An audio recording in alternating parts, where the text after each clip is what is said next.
Hello and welcome. We are doing a Thursday evening live stream. It is 7 o'clock Eastern Time in the United States. And tonight we're going to continue what we started earlier in the week doing Linux commands. And let me connect to my machine and we will get started here momentarily.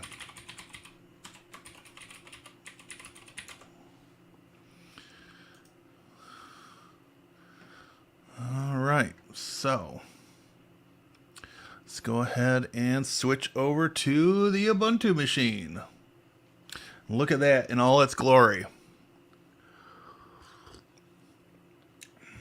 So as we talked about on Monday, I believe it was, quickest way to open a terminal is Control-Alt-T, and that's going to open it right up. Control-Shift and plus will make the window larger and the text along with it. And I think we'll just do it this way for tonight for a while. See what happens. So we are going to start. Let me move up in my document here. We're going to start in lesson 2.4, and just for the sake of argument, these are the commands that are listed in section 2.4, scrolling across the bottom of your screen presently. ls, mv, cp, pwd, find, touch, rm, rmdir, echo, cat, and micdir. And we touched on a couple of these on Monday night, but a review is never a bad thing, right? Who knows? Even if you're one of us old timers, you might still learn a thing or two tonight. Walk away with a valuable tip. So, hey, it's Tony. Welcome to the Fun House. Or the Madhouse, or I don't know. So just for the sake of argument, I'm going to put the document that I'm following along with in the chat. This is from the Linux Professional Institute. I am not sponsored in any way, shape, or form by LPI. But their documentation is freely and widely available online, and so I thought this would be a good resource for giving the stream some structure and allow people to have a guide to return back to after the stream is over if they would like. So, okay. We touched on ls on Monday. Ls by itself is just going to give you the list of files and directories in the present folder. ls-l gives you the long listing. Clear screen. ls-lah is another popular one, which is going to show you the long listing with all the permission details, as well as the hidden files, which we talked about on Monday, are denoted by a period at the beginning of the file. One of the things that I just recently found out about was ls-lt, which is going to sort your long listing by the timestamp. And then your variation on this is ls-lrt, which is going to sort it in the opposite direction. So LT gives you the newest first, LRT reverses that and gives you the oldest first. So that's just a little refresher on ls. Obviously, there are more details in the previous stream. And after this one is done, I will link back to the other one as well. I'm going to jump around in the list of commands that we talked about real quick because we need to make some dummy files real quick. And one of the ways that you can make a dummy file is using the touch command. If we say dummy.txt, it's going to create a file called dummy.txt. And we can see here that it did in fact create it, and the size is 0. And I have yet to find a good way to make a 0 byte file on a Windows system. There may be a way, but this is something that's been around the Unix world for many decades at this point. All right, so we've got one of our dummy files, and so let's create a directory. And the command we use to create a directory is mkdir, or mkdir.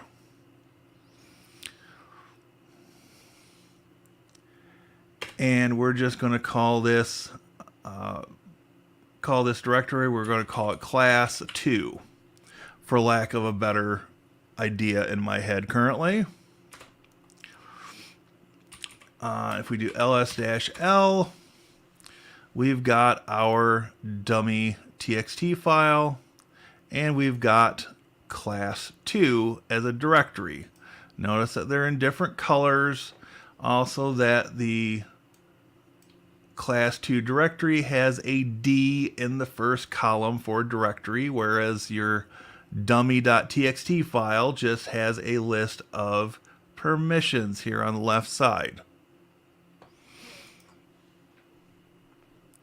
Alright, so if we wanted to move our dummy.txt file into our class 2 directory, we could say move mv.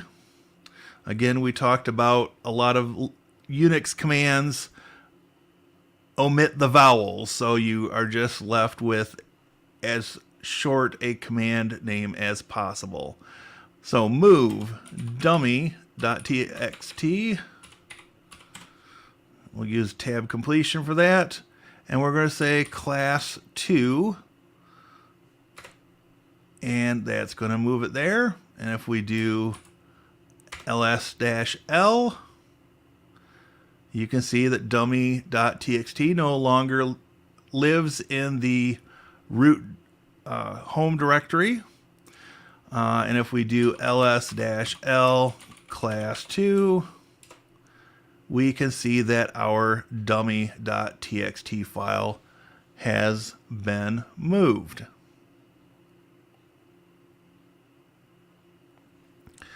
Alright, so let's jump into the class 2 directory. So we'll use cd, change directory, class 2. And again, at the end of our prompt, it tells us what the present working directory is, but we can use the pwd command to get the full absolute path for that. Alright, so we do ls-l. Again, we've got dummy.txt. So we can do a few fun things here. So the copy command, or cp, will let you do a couple of things. In our example here, we're going to use it to create additional files. We're going to say copy dummy text, and we're going to copy that to dummy2.txt and dummy3.txt. Oh, take that back. We can only do dummy2. Then if we do ls-l, we've got 2 files.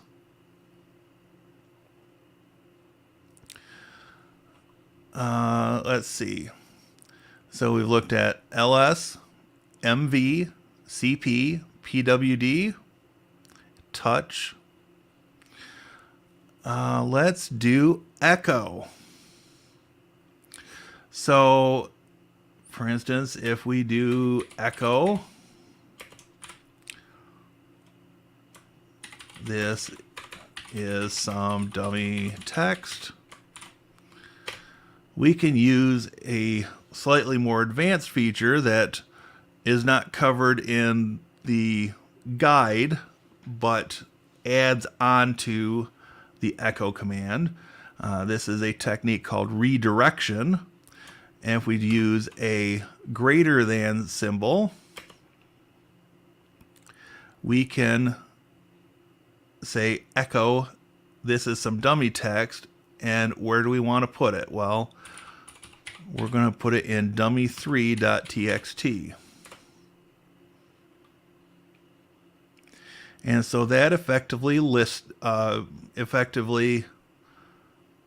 put that text in a brand new file called dummy3.txt. And that brings us to the next command in our list, the cat command. Let's clear our screen, and if we type cat dummy with a tab, say number 3, and hit tab again, it's going to dump the contents of that file to our terminal. Now, cat is a very old command. Cat existed before they had what are called pagers, where you stop printing text to the terminal at the end of each page of text, right? There are still uses today for the cat command, but in many cases, people will use more or less to have that pager functionality in a long file. So just something to be aware of. Okay, so we have covered ls, mv, cp, pwd, touch, rm. We need to do rmdir.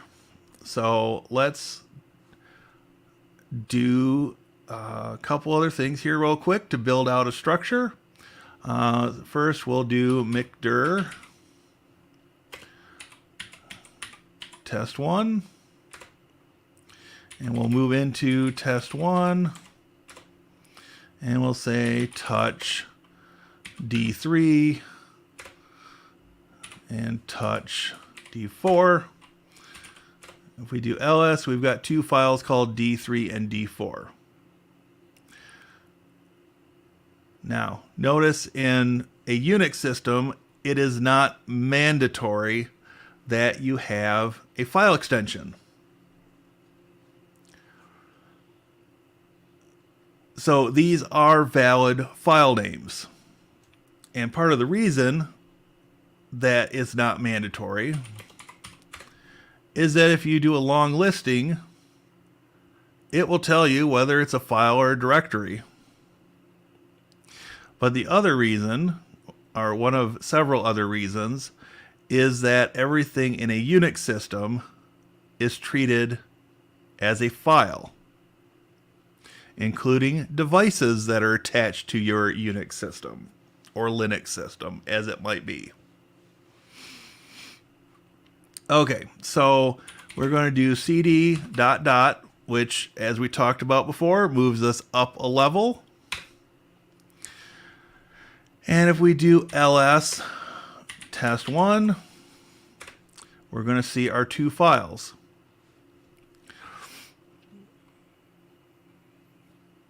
So if we want to remove the directory, we jump down here just a little bit.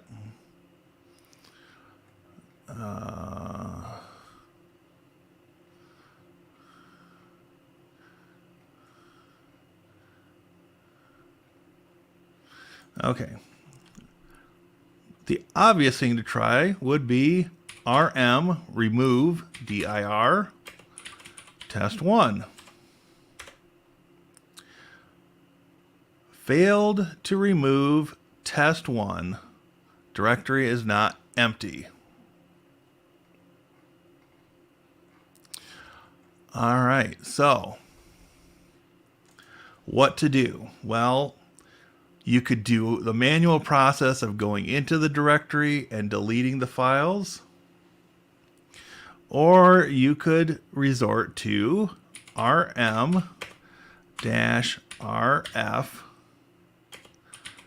test1. And if we do ls-l again, we will see that test1 no longer exists. So what this command is saying is remove.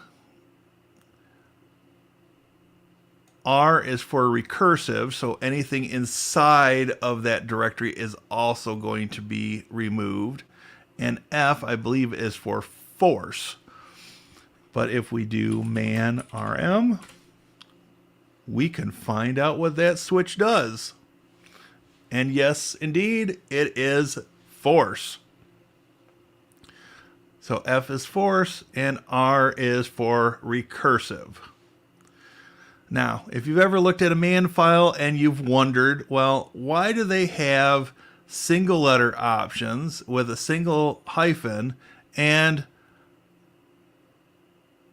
options with the name of the option spelled out with a double hyphen? Well, this comes from some of the history of Unix and Linux systems going back, way back into the 70s. And some of these commands are derived, or these options are derived from options that exist on other Unix systems, such as, for instance, BSD or Solaris. Not all of them have always had single letter options or switches.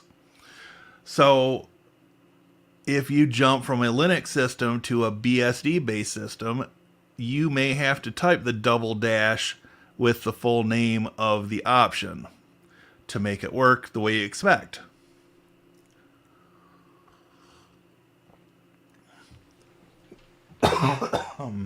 Excuse me. All right, that's a good place to pause for a few moments. Let's take a look at chat and see if we've got any questions or comments. And then we can continue on with the fun tonight. Okay.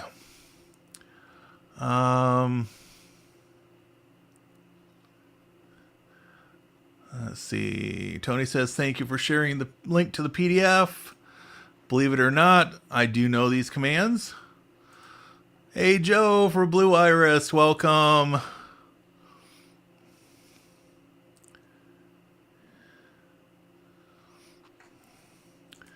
Levski, welcome. What do you do? Command LL. So LL is not always a command. LL is an alias. I'll take a look at that real quick. LL is an alias for ls-al capital F. So if we do LL, it gives us this view here. So that alias does not exist on all systems, and it's not covered in the LPI prep material for their Linux Essentials exam. So I am kind of sticking with stuff that is going to be uniform across all Linux and Unix type systems. So I do know that alias exists. I sometimes use it, sometimes I don't. In this particular case, I have not been using it for this couple videos. Um, um, let's see. Do you prefer Nano or VI? Just curious. It depends on what I'm doing. For most of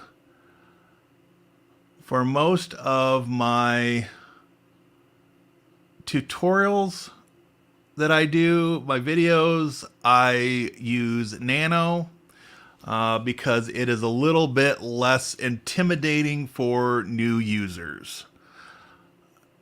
If I'm just doing stuff on my own, I'll switch between them depending on what I'm doing and how much editing is involved. So that is sort of the mindset I take to command line editors. Basically anything that's not Emacs. And I know that's blasphemy for some people, but hey, you know, it's all good.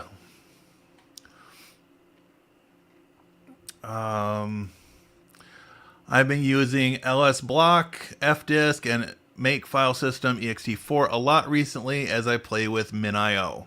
Yes, those are definitely useful commands.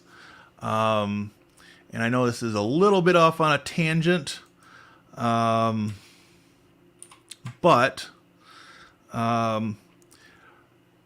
one of the great things, and I'm not sure if these exist on other Unix systems, but on Linux, there are some other ls commands that are very useful. ls USB, which is going to list your USB devices. ls PCI, which will list your PCI devices, including PCI Express and all that other fun stuff. And even ls CPU, which will, as the name suggests, list details about your CPU. So I hadn't really thought about covering these tonight, but since we are kind of going down this route and looking at questions and comments, I'm happy to add these as I think of them, and I did that a little bit in the previous stream as well. So really wish you would do a Linux course. I would definitely enroll. You're a good teacher. Thank you. As somebody that actually has credentials as a teacher, I take that to heart. I only honestly have about 4 years teaching adults in a vocational college setting. So there are days I consider myself a teacher, and there are days that I wonder if I was just doing the fake it till you make it type of thing during that 4-year period. So, yeah. Let's see. RM-RF is a very powerful tool. Yes. For anybody watching this, don't do that. Please don't do that. If you decide to do it just to see what it does, build yourself a virtual machine, take a snapshot, and then do it. Plus, it wouldn't work unless you do sudo or if you're logged in as root. So yeah.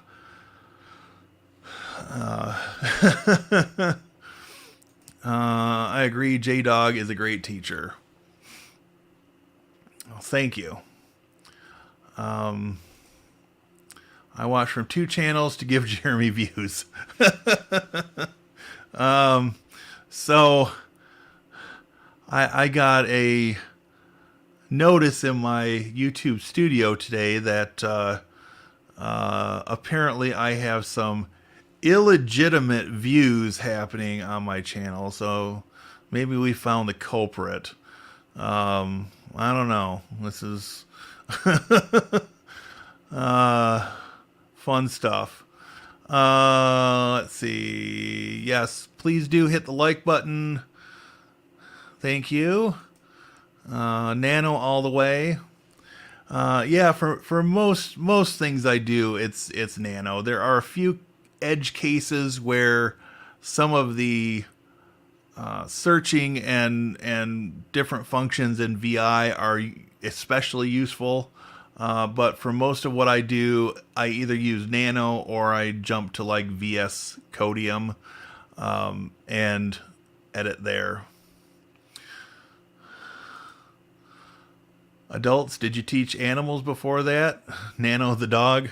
Har har. Everybody's a comedian. Welcome, David. Thank you for joining. Thanks for answering the nano versus VI question. I've been faking it while you make it on YouTube for the last 6 years. Well, I'm still striving to grow this channel larger, and I'm very curious to see what this month of daily posting is going to do for my channel in the long run, which is part of the reason that I keep referring to this as an experiment, because obviously I cannot realistically keep up the pace of doing this all year round without other people to help edit videos or help create content in some way. So likely in April, it will jump back to, one live stream and 1 or 2 recorded videos a week. And then there might be surprise videos on top of those, or surprise live streams. But yeah, after 31 days of posting daily, I think I'm probably going to take a 2 or 3 day break just to recover a little bit.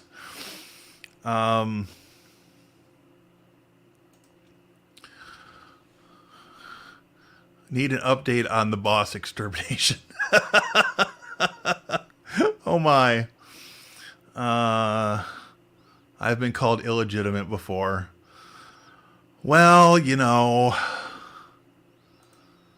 I still prefer VI.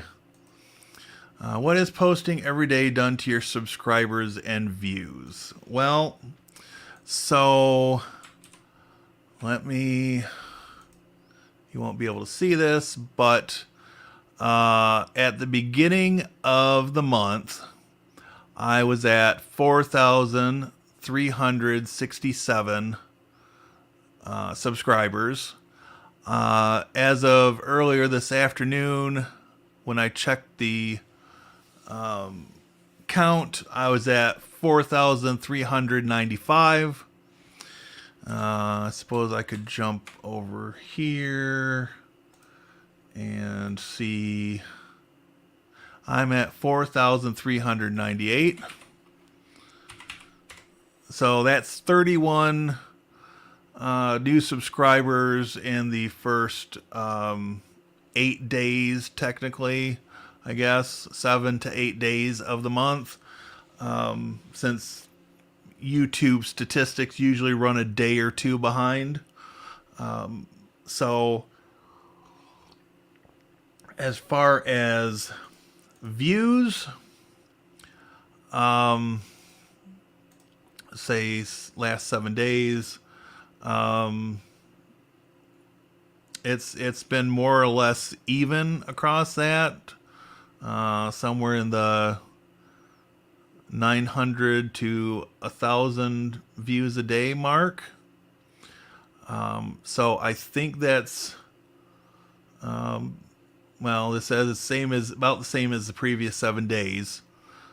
So I haven't seen a huge boost yet, but I'm hoping that a couple of the other videos that I have planned might change that.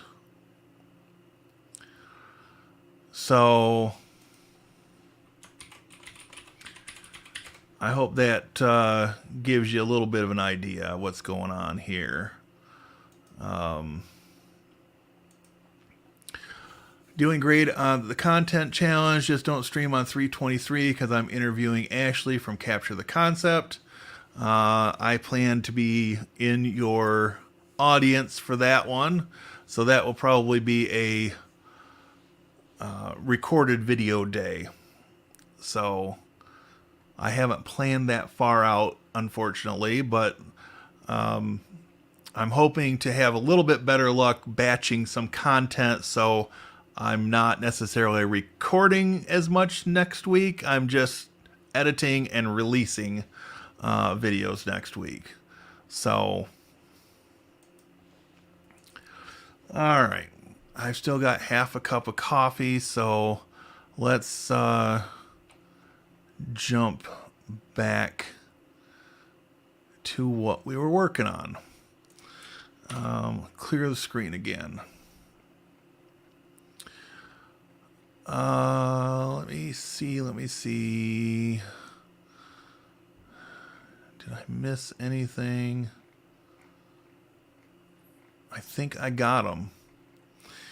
All right, so jump to the next section. And we are jumping to page 171 in the PDF that we're following. Bottom part of 171.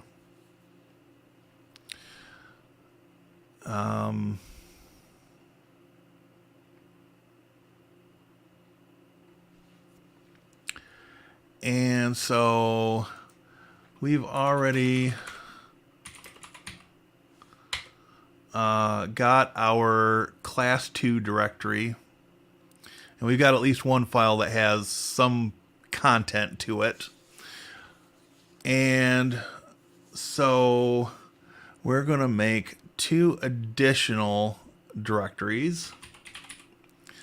We're going to make one called compression and one called archiving.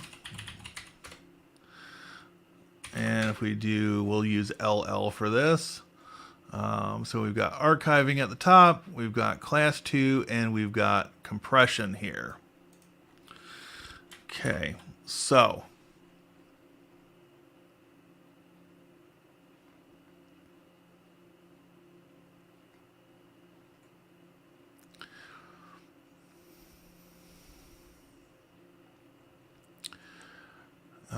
we are going to say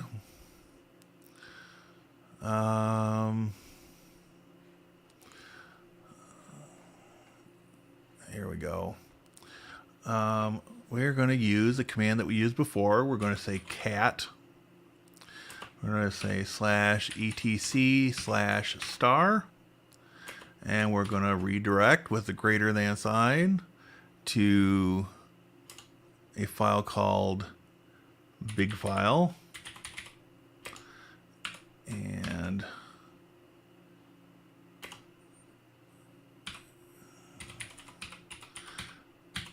we're also going to send any error messages to dev null. All right. And so we're going to move big file to class 2 and change into class 2. Again, you've probably seen before in different streams. I may have even touched on it Monday night. But again, the double ampersand here is basically saying if this command completes successfully, then go ahead and execute this command here as well. All right, so if we look at that the contents of that directory. Big file is a big file. But we are going to make this a little more interesting, and we are going to say copy big file to big file 2 and to big file 3. And so now we've got all three of those, and we've got 3 files here with different file names, but the same exact size. Okay, so what are we going to do with these? Well, we're going to play with compression utilities from the command line. We can use bzip2, big file 2, and we might use gzip on big file 3.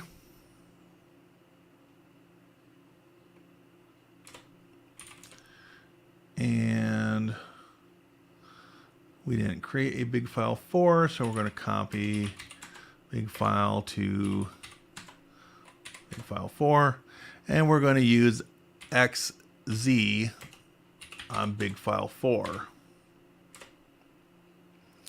Of course, all these being different compression utilities using slightly different algorithms for how they're going to compress those files. So if we do ll, we can see the xz file is the smallest of the bunch, 113,464, followed by bzip2 at 128,329, and big file 3 at 133,463.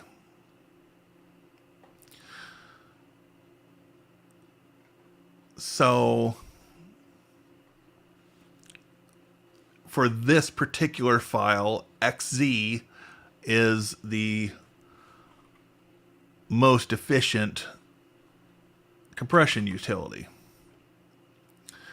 So if we've got those files, what if we wanted to uncompress them or decompress them? So we could say b unzip2, because the original command was bzip2. So b unzip2, and then the file name, big file 2.bz2, and then it's going to unbzip that file. Likewise, gunzip big file 3.gz, and the final command is unxz big file 4. And then if we look at the listing again, all 4 of those are now at the same size. Now, realistically, are you going to use command line compression utilities on a Linux machine with a graphical interface?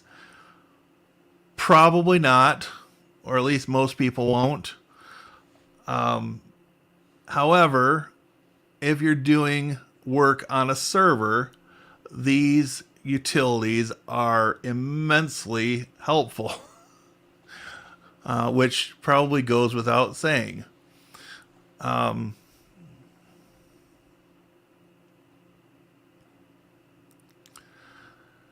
so obviously it's not necessary to decompress a file every time you use it. Compression tools typically come with special versions of common tools used to read text files.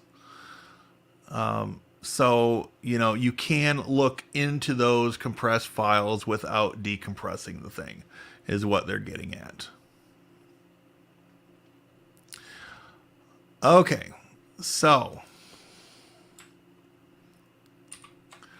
the next section, and this is on page 174, talks about archiving tools. And of course, the command that comes to mind is probably tar. Tar stands for tape archive, although most of us don't use tapes anymore. Some of us have been able to skate through a career without using tape for archiving. Or maybe we were just lucky. I don't know. But they do have us going through an example here for the tar command. So we look at the man file for tar. For our most basic example here, we're just going to stick with to archive a file or folder. C for create.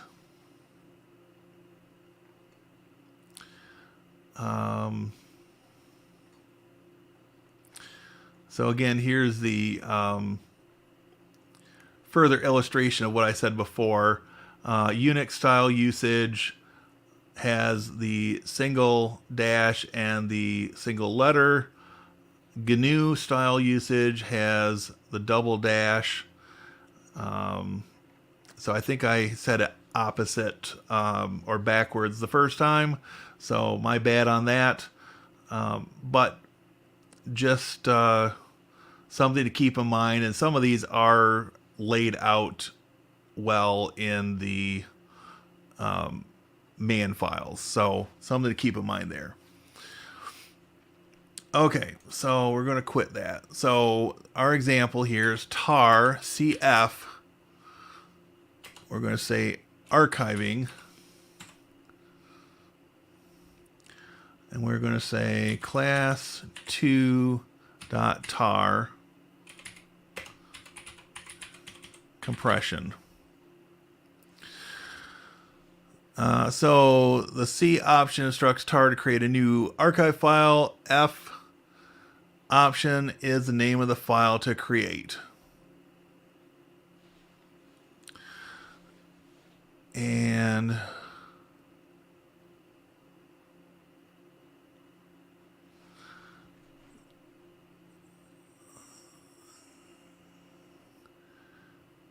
so, and in fact, I don't want to do it that way.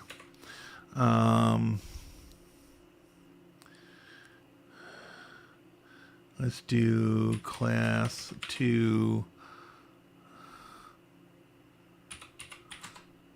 big file dot tar.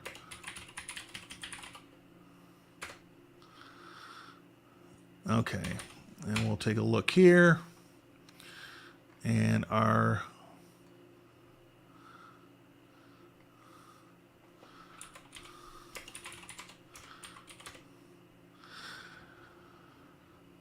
let's see. Start off by taking What did I miss? Probably something simple.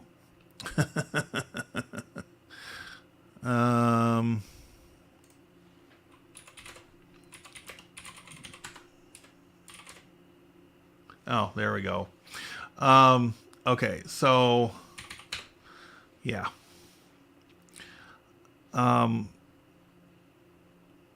We do, in fact, have a tar file here.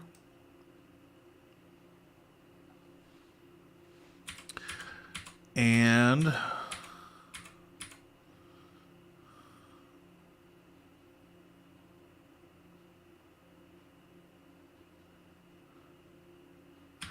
okay. And so that did work. Now, one thing that you can do is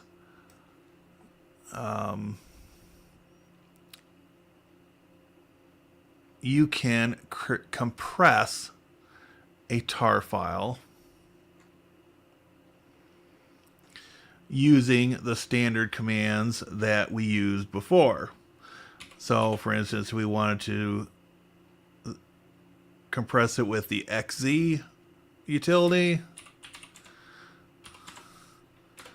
We could do that, and then we should have an even smaller file.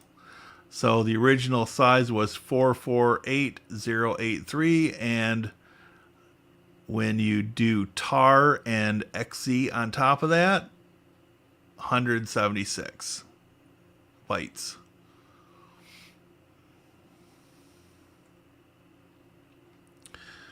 I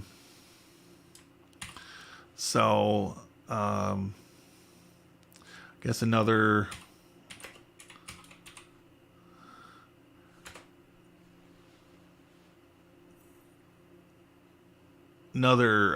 version of the ls command is LAH. H is human readable. So instead of having everything in just bytes, it will put it into kilobytes, megabytes, or gigabytes, as denoted here. If it does not have a suffix, it is obviously just bytes. So dummy 3 is just 24 bytes, and the compressed big file is 176 bytes. Now keep in mind, and this probably goes without saying with this audience, that not all types of files are going to compress to the same degree that a text file will.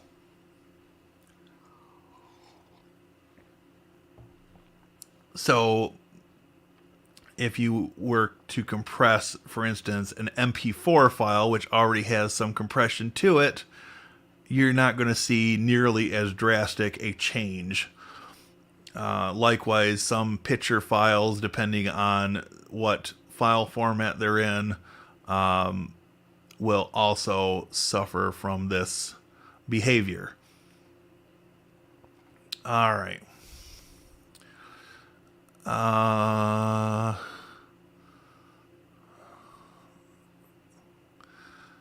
So let's see.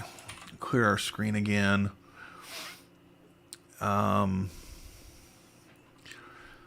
Zip files. Everybody has seen zip files before, and we've got a zip and unzip utility in Linux.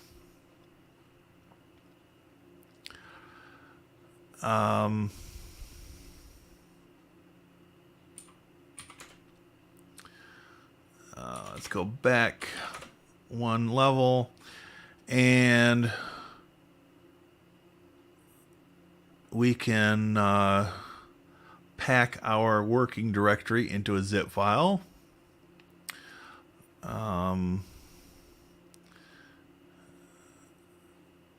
we'll just do zip-r, and we're going to call this class2.zip, and then give it our directory. And it tells us how much compression it has applied to those. So 70% it looks like, reduction in file size. And then if we take a look at this, class 2 is 535, 392.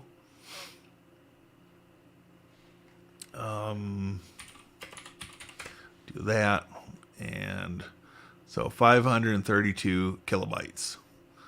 So in the grand scheme, a pretty small file.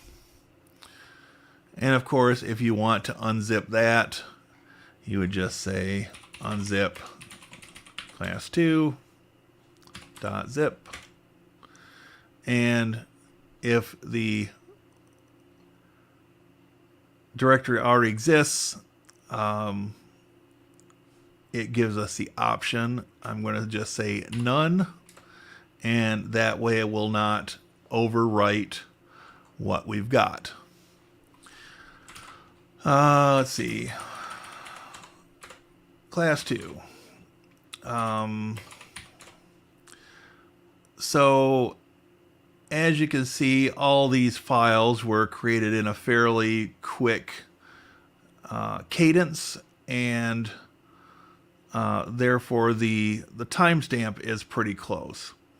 But what if I wanted to update the timestamp on a particular file? That's where the touch command can come in again.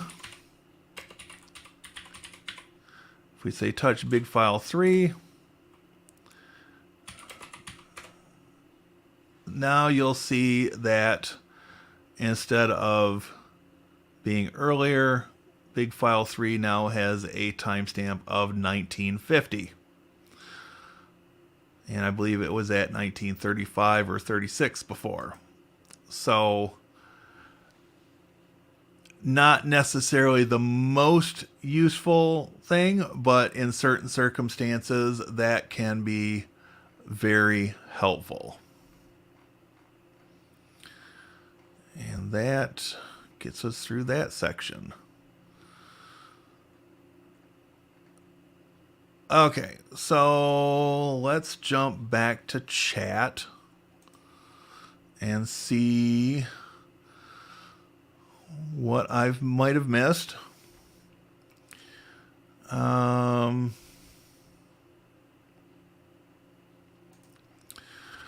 you going to do a video looking at that dual node server? Yes.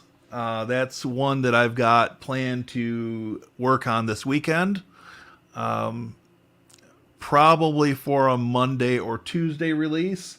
I'll pull the lid off and I'll slide one of the node trays out the back and get the video camera out to record some of that, and then do a voiceover on that one.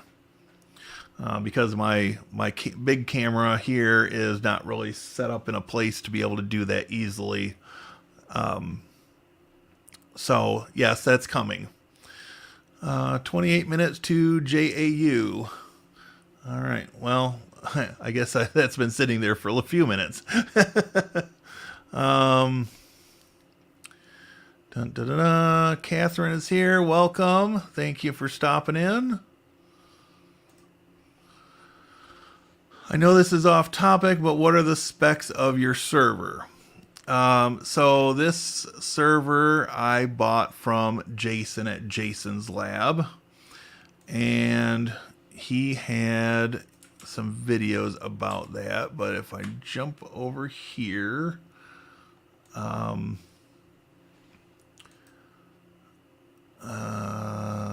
do a shell there. Will that let me? That will not let me make it any bigger. Okay, so let's try this a different way.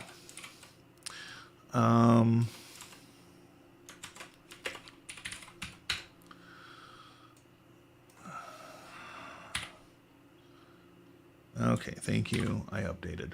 All right, so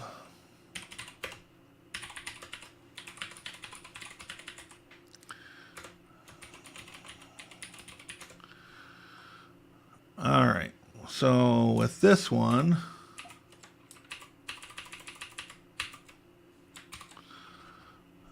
LS CPU, we'll pipe that to less. So we have each node has two Xeon E5 2680 V4s at 2.4 gigahertz. They are 28 core, or no, let me take that back. 14 cores per CPU with hyperthreading, so 56 cores per node. And each node has 64 gigs of DDR4 RAM. So that's probably the easiest way to show what the specs are there.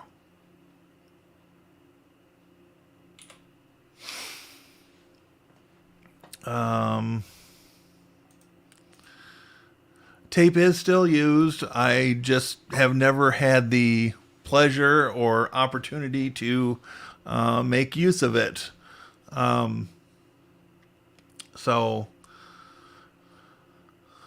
just one of those things.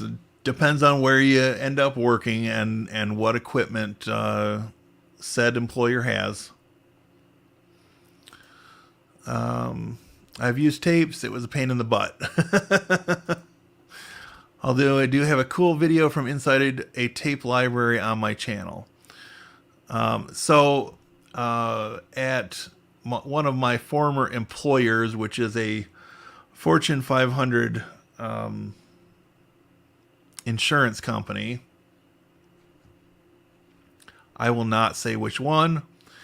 When I first hired in with them the second time around, they took everybody on a tour, and this was right before they moved the mainframe from the main building to a data center.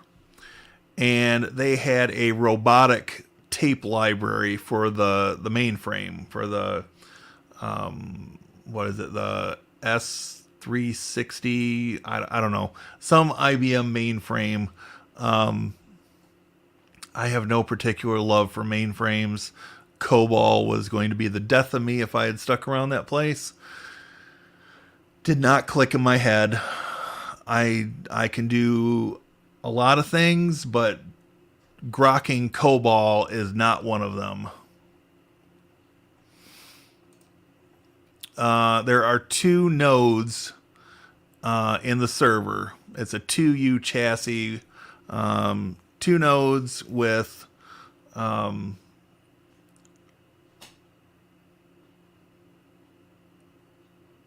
28 cores, hyper-threaded per node. So 56 total per node.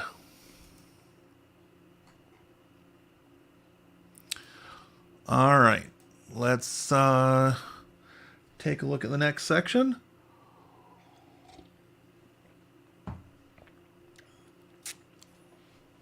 And then we'll take a little bit of a break. All right, so we'll come back here. So some of the terms and utilities that we're going to use in this section are grep, less, cat, head and tail, sort, cut, and word count, or WC, which would be water closet in England, but that's beside the point.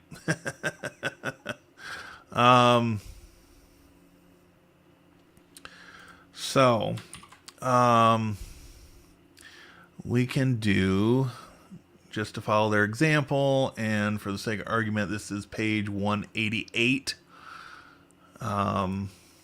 Cat, echo, hello world,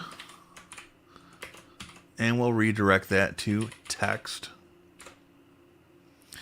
And then again, like our example we did earlier,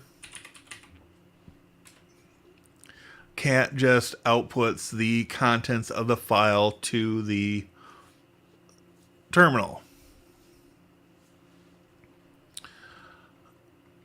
So continuing with the redirection piece. So one thing to know is that if you did echo a second line of text and you did greater than text, this is going to overwrite the existing contents of that file. If you want it to add it or append it to the end of the file, you use a double greater than. And then if we do cat text, it will show 2 separate lines.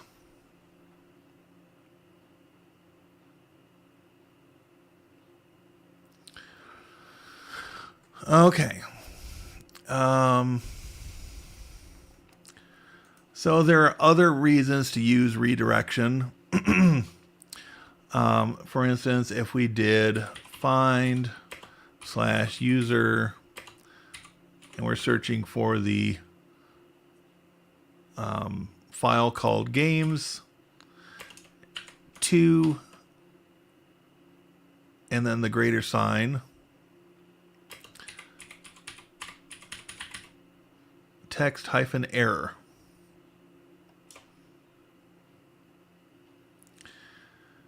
And so what that's going to do is send any error message and redirect it to that file.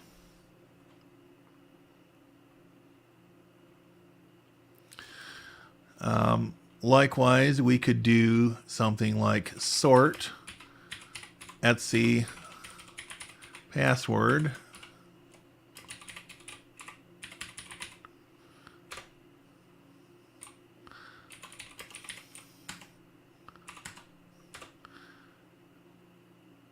again. It's sending the error message to that file.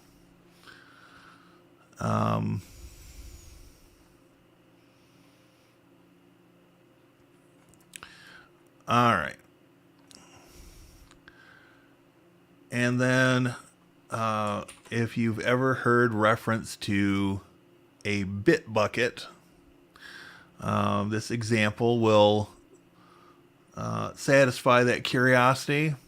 If we did sort etc to greater than /dev/null,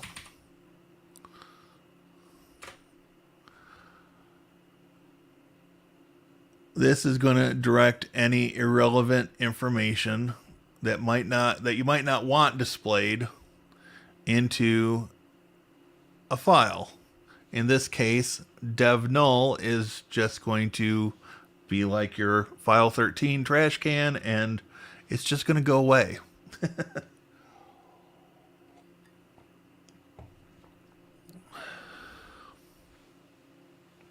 Okay. So let's see. You can also redirect standard input. So our previous examples have redirected standard output being the screen or the terminal, depending on which you might be using. Standard input generally is expecting input from the keyboard.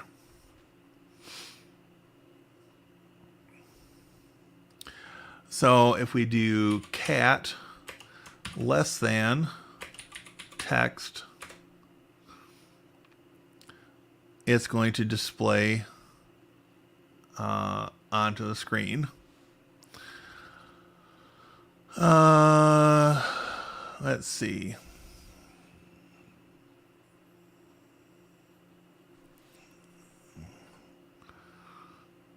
What is the next one that is going to be useful? The next useful example here. It notes redirecting standard input is usually used with commands that don't accept file arguments. The tr command is one of them. This command can be used to translate file contents by modifying the characters in a file in a specific way or specific ways, like deleting any character from a file.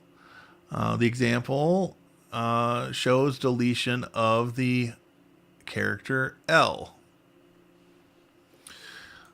So tr-d for delete, character you want to delete, and it's going to use the file text. And as you can see, it has removed the L's from both lines of text. Instead of hello world, you've got hello word and a second ein of text. So Again, commands like this originated in a day and age when there were not as many options available because computers didn't have the memory and storage capabilities that we are lucky enough to have today.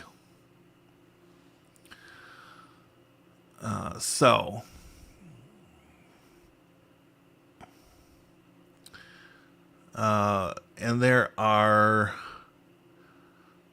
other examples in this section that are of varying usefulness. But let's look at this here. All right. So we're going to use the find command again. Find /usr admin. Oops.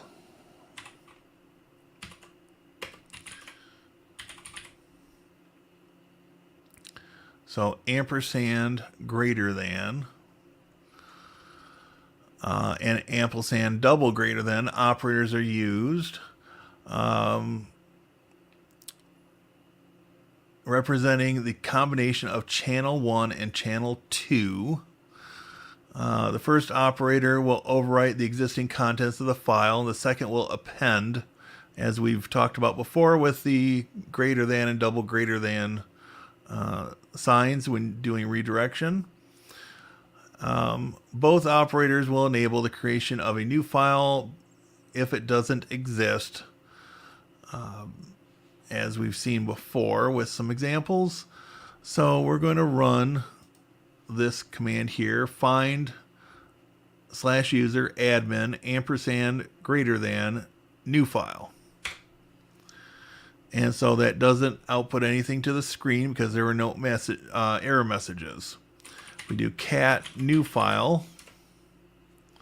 It's going to spit back a bunch of information, and the pertinent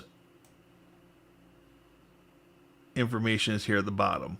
Find admin, no such file or directory. Now, this is also where a couple of other commands can be useful. A lot of this comes into play if you are manually parsing through log files. These can be very useful. However, keep in mind that with the advent of systemd, the log file format in many Linux distributions is changing, and it's going to be managed by systemd, which means that it's moving to more of a binary format, and you've got to use the special tools to parse through them. Which, for better or worse, that's sort of the direction things are heading currently.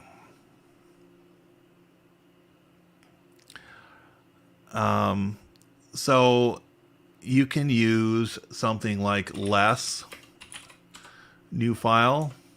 And as I mentioned earlier, this is one of those utilities that offers a paging function. So you can use spacebar to move down the file. You can use the up and down arrow keys to move in their respective directions. And the Q key will exit out. Likewise, more will give you a similar view. Obviously, more and less are similar utilities. More does display a percentage of the file that you've gone through at the bottom.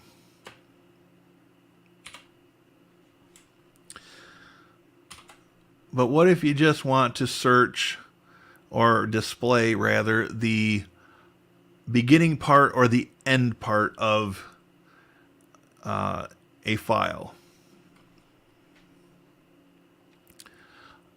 If you want to do lines from the start of the file, you could type head, new file, and by default it gives you, I believe, 10 lines from that file. So put this into a little bit of a structure here. We've got a command called head. We've got a command called cat. Can you guess where this is going? Tail, new file, will display the final 10 lines of that file. So cat, head, tail. It's all good. All right, so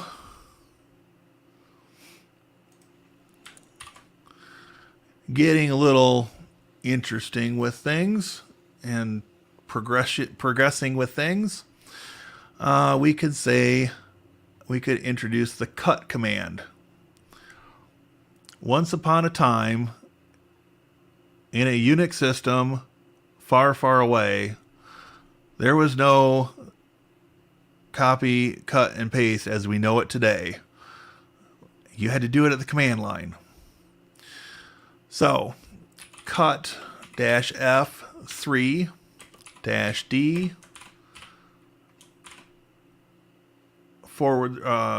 forward slash or just slash new file.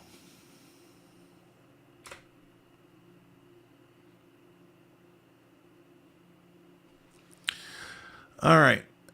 And dissecting that a little bit, the cut command cuts specified fields from the input using the -F option. In this case, the third field. We'll bring that back up on screen. In order for this command to find the field, a delimiter needs to be specified as well. And this is the -D command. And obviously, you're specifying the file that you want to cut. Now, again, everything in a Unix or Linux system is considered to be a file. Considering that this the history of Unix systems goes back to the late 1960s, before I was born anyways. Some of you have been around that long and may have had access to early Unix systems, maybe in the 70s even. But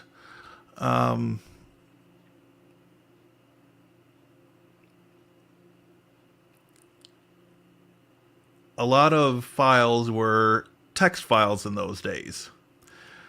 Even files that were, precursors to current spreadsheets. So you might have a tab delimited file, an alternative to a comma delimited file or a comma separated value file, CSV file.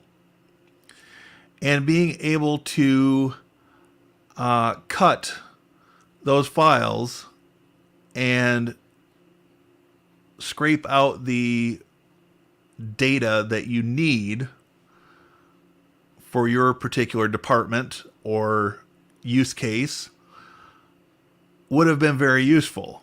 And the cut command allowed you to do that. There are also other commands that we're not necessarily going to see tonight, like split, which will, instead of cutting, you split a file on a particular field. So just food for thought. And I think that's going to bring us to a spot where I can pause momentarily.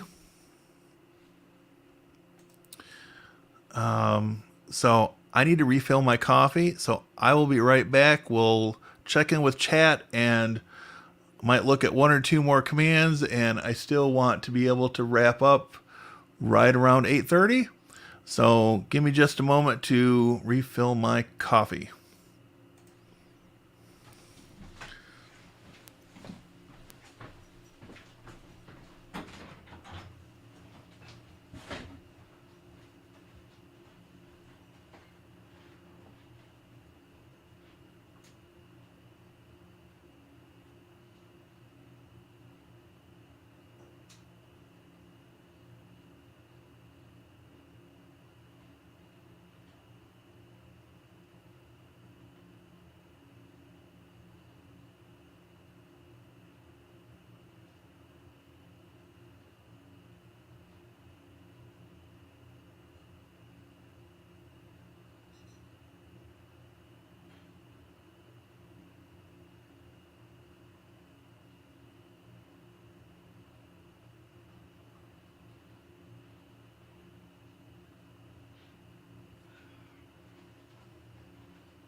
All right, much better. Do.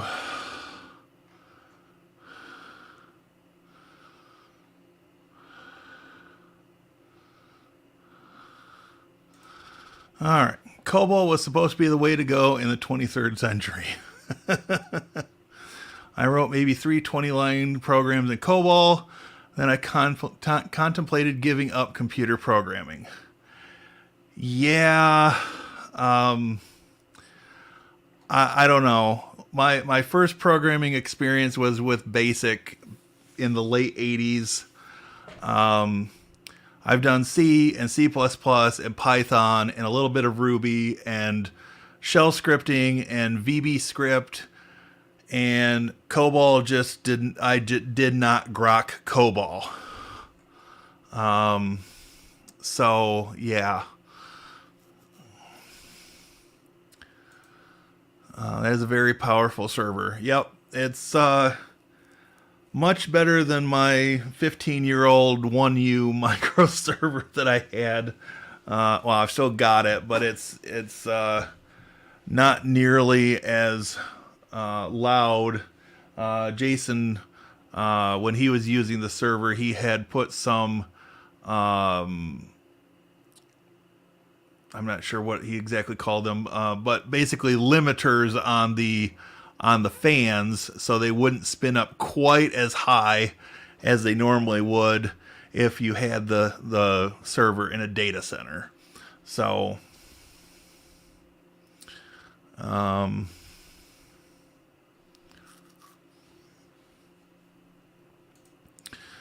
you're showing something I spent way too much time doing: shell script programming. Yep. And you know, it's interesting. You call it programming. I call it programming. But to listen to the COBOL programmers and the Java programmers at my former employer, they did not consider scripting to be any sort of programming. But that's a whole other conversation. Sounds like the dual node server we have at work, but that is in production. I wasn't allowed to peek inside, hence why I'm so interested in yours. Good to know. I will, like I said, I'll definitely be working on that video over the weekend here, and hopefully have that video out Monday or Tuesday. Not going to guarantee how long the video will be, but I'm shooting for Monday, Tuesday release time frame. Gotta run, but I really enjoyed the stream. Thanks so much. Good night, everyone. See you later, Tony. Have a good night. Learn Blue Iris, have you officially ordered Jeremy 1 JAU? we're almost to 1.5 JAU, or don't we get half units after the first JAU? I've never heard officially on that.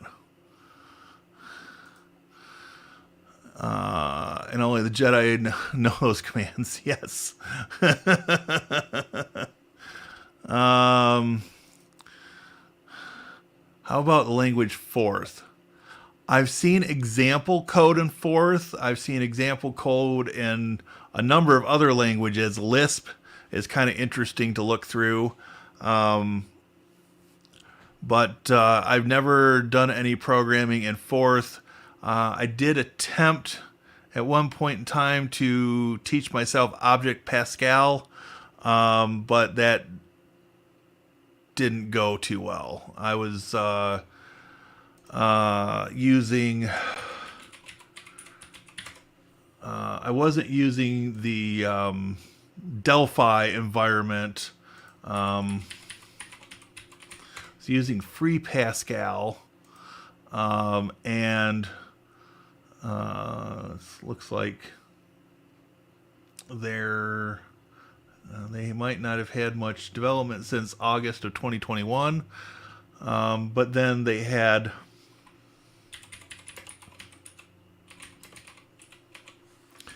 Free Pascal Lazarus, which is the graphical build system equivalent to Delphi, I suppose. So I really did attempt to learn that. Maybe now, after I've got a few more years of experience under my belt and doing various programming and looking at various code, maybe I could really do something with this. But I never hear too many people doing work in Pascal anymore. It used to be a thing when I was in junior high and high school, but I just didn't have connections with the right people to have access to Pascal at the time.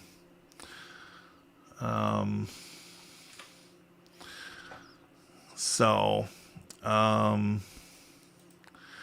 they only knew JCL. Yep. Fourth was a pure recursive programming language. Okay. Guide on my shelf right now brings back confusing memories. Yep.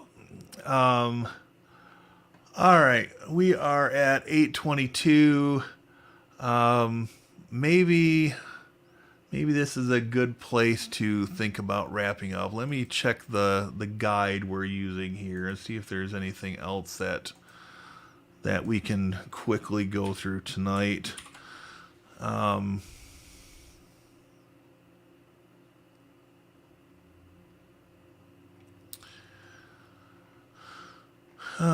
We've looked through examples of all that, I believe. So I think we'll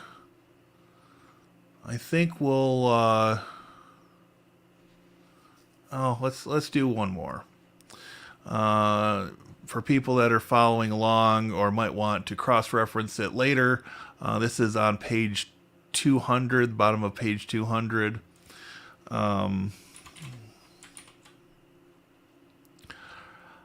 So what we're going to do is we're going to look at an example of grep.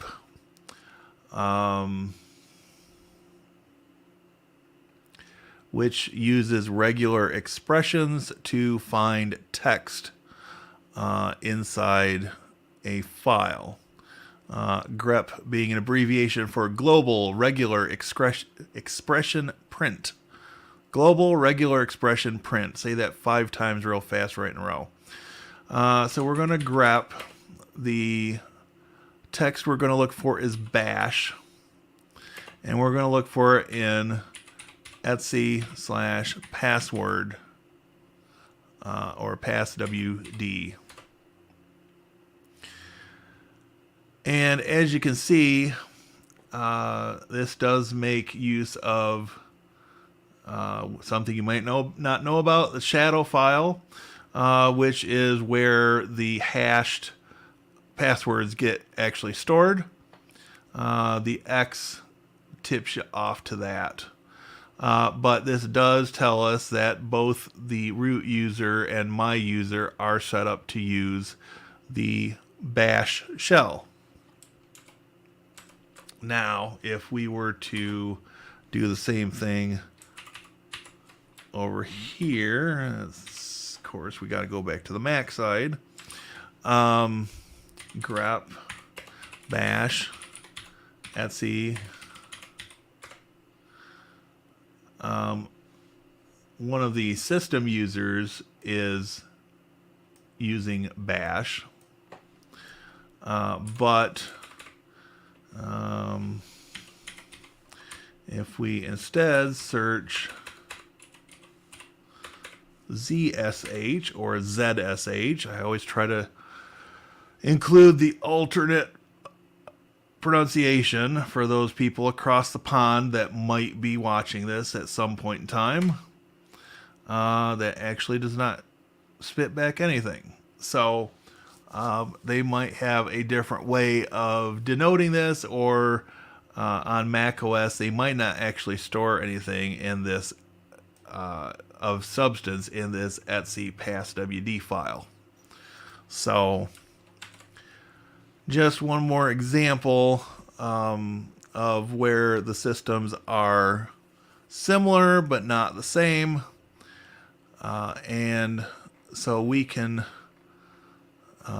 pick up the next Linux Commands video, whether that's streamed or recorded, we'll pick it up diving a little bit further into grep with some additional examples. But I think that makes a good stopping point. We are at 8:26, and that gives me time to check with chat one more time. I will put my mug up on screen just for the last few minutes of this. And we can wrap things up. So,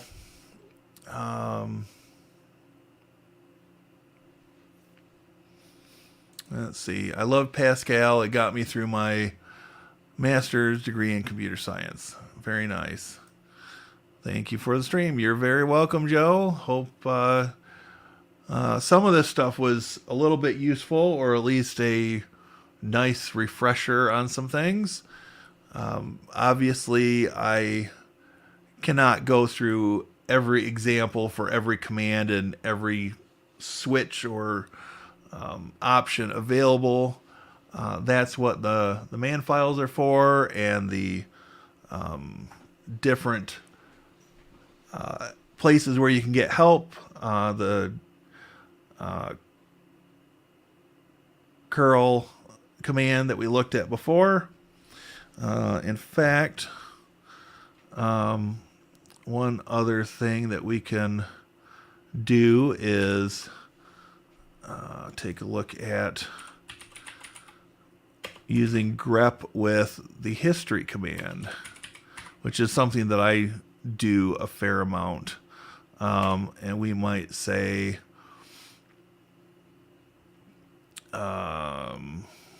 XZ, and we can see the commands that where we use the XZ command. So, you know, there are many things that we can do. And again, we're basically 3 hours into Unix and Linux commands, and I still feel like we've only scratched the surface.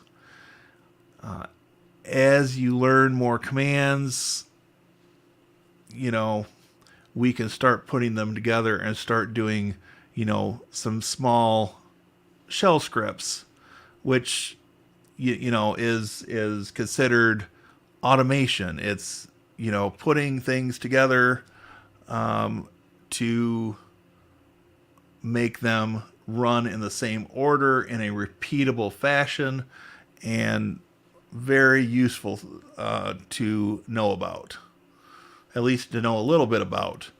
But before we get off too far in the weeds, I think this is a good stopping point. So thank you everybody for coming out.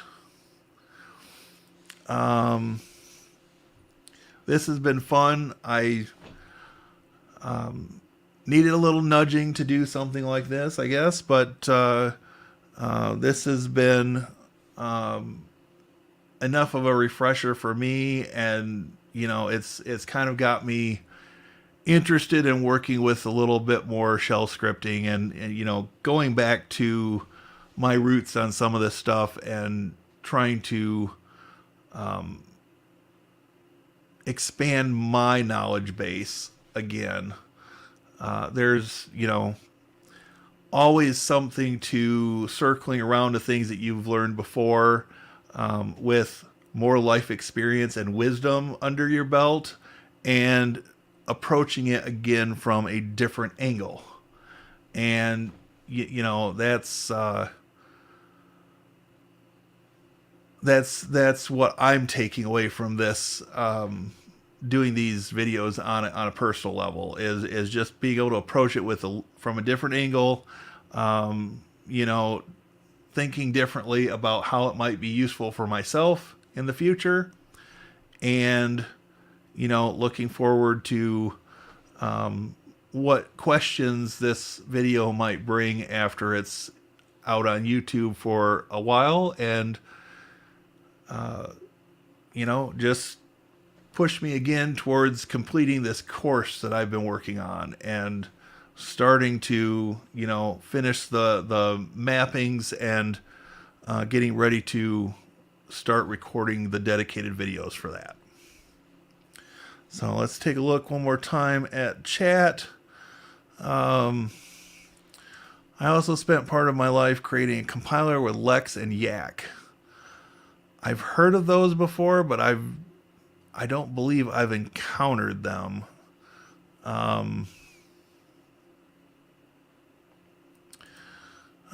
Great stream. Brings back some fond memories and some nightmarish memories. Well,